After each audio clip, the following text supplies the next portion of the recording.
everyone, it's Trina. I'm starting a new segment called Make It Monday, where I'll be sharing new projects that I've created. And today we're going to be looking at a new SVG file.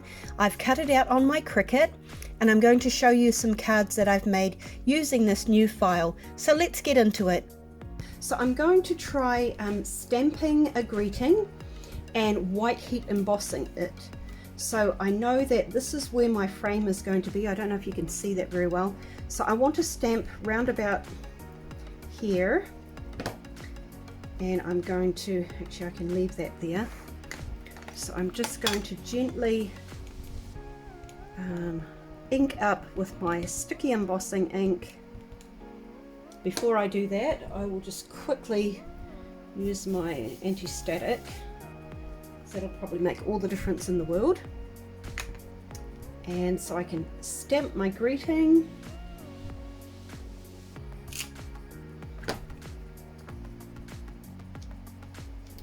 And just move that away. Now I've got my white embossing powder. It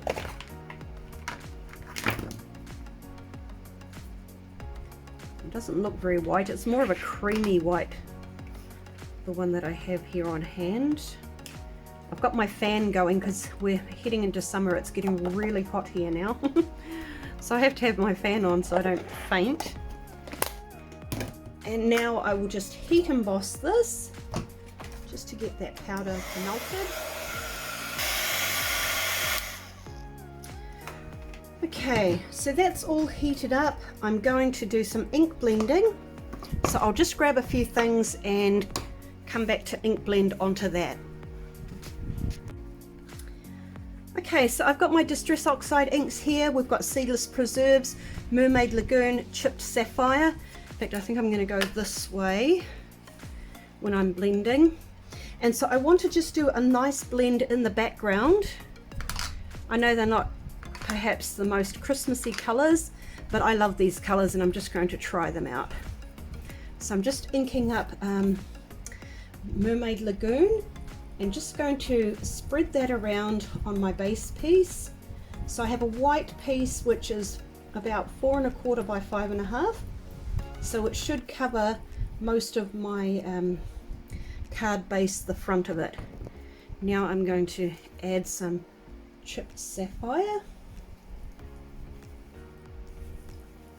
and that will really help to make my greeting stand out.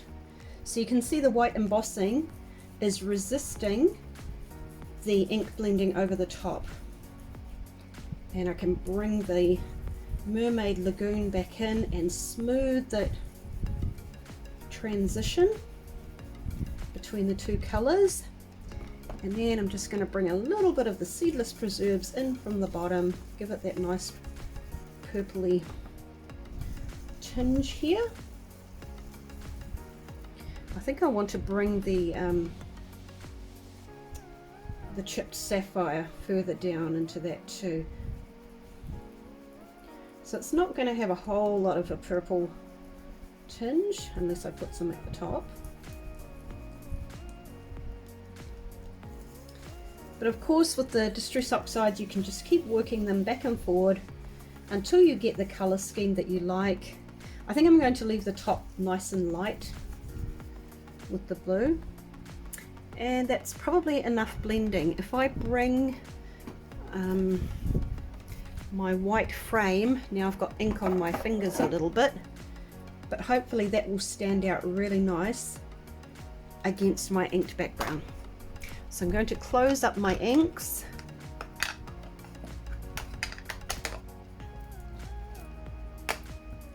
Just put those away. And of course, one last thing that I love to do with this is to spritz it with the water, and just to give it that snowy, starry background. Okay, I've got some really big spritzes there. Don't know how good that's going to be. And I'm going to blot it. And I'm just going to gently rub over my greeting to get the ink off, and it really helps it come up a lot brighter. I'm just going to give this a little blast with my heat tool.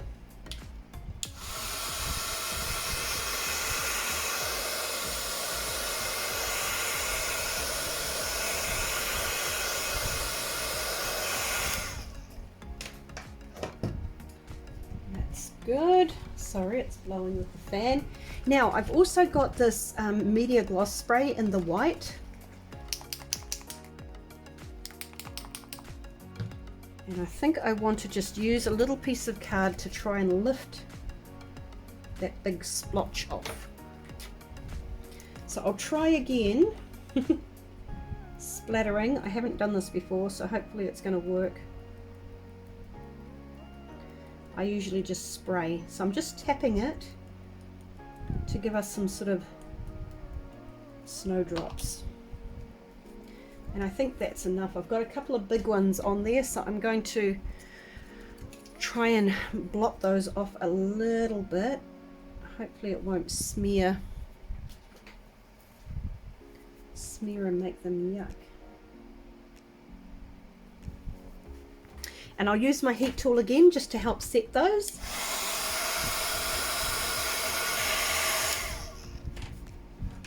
So I think all those spots are not so wet anymore. Okay, now I can try assembling my finished card. So I've got just a plain white card base here, and I'm going to just add some adhesive on there so that I can stick my front panel. So we'll just add this panel to it. Now I think my panel might be a fraction wider than my base card. I'm just seeing if I've stuck that down correctly. And I'll just gently give it a dab to get it to stick. Could probably just put a piece over it and rub it too, just to get it nice and tidy. So it is a tiny bit wider than my base card. So I'll just bring in my scissors and just carefully trim down there just to tidy up that little edge. I probably could trim a tiny bit off the top possibly, but I'll leave that for now. And then I just need to put my baubles there, and you could actually reverse it once they're cut if you want to. So I think I might turn it that way. All my other ones are facing the opposite way. The Cricut has cut it that way, but I'm going to go this way. Okay, so I just have to add some adhesive, so I'm going to just bring back my all-purpose mat, and I'm just going to add a little bit of adhesive around here onto the frame, and then I don't have to add glue on everything, but just some key areas to help it hold down. It's nice that there are a couple of bigger areas to add some adhesive, but even just putting a couple of little dots here and there will help to hold it. Now I'll just get my tweezers to pick that up, but I'll just put a little bit more glue there. So now I can pick up that frame, bring back my card base, we'll turn this over, and then we just want to line it up so we've got a nice little border all the way around the outside. I'm going to bring in a different card base and just open it, just so I've got something to gently rub down to try and help it stick without smudging everything.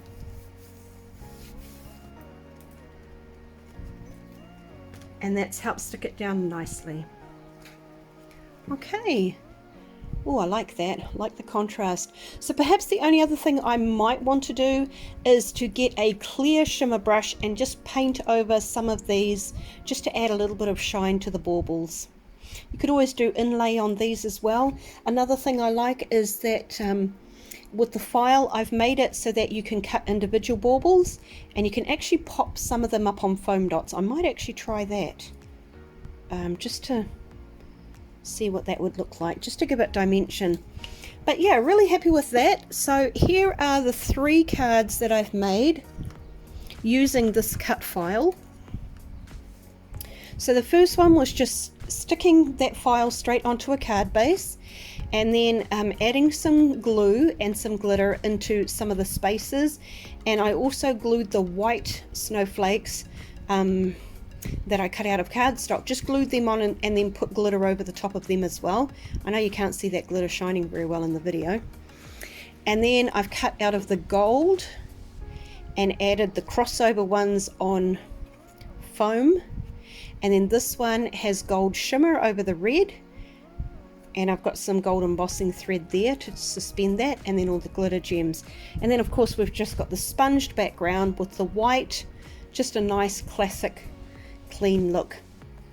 So the SVG file will be available on my website under stencils and overlays.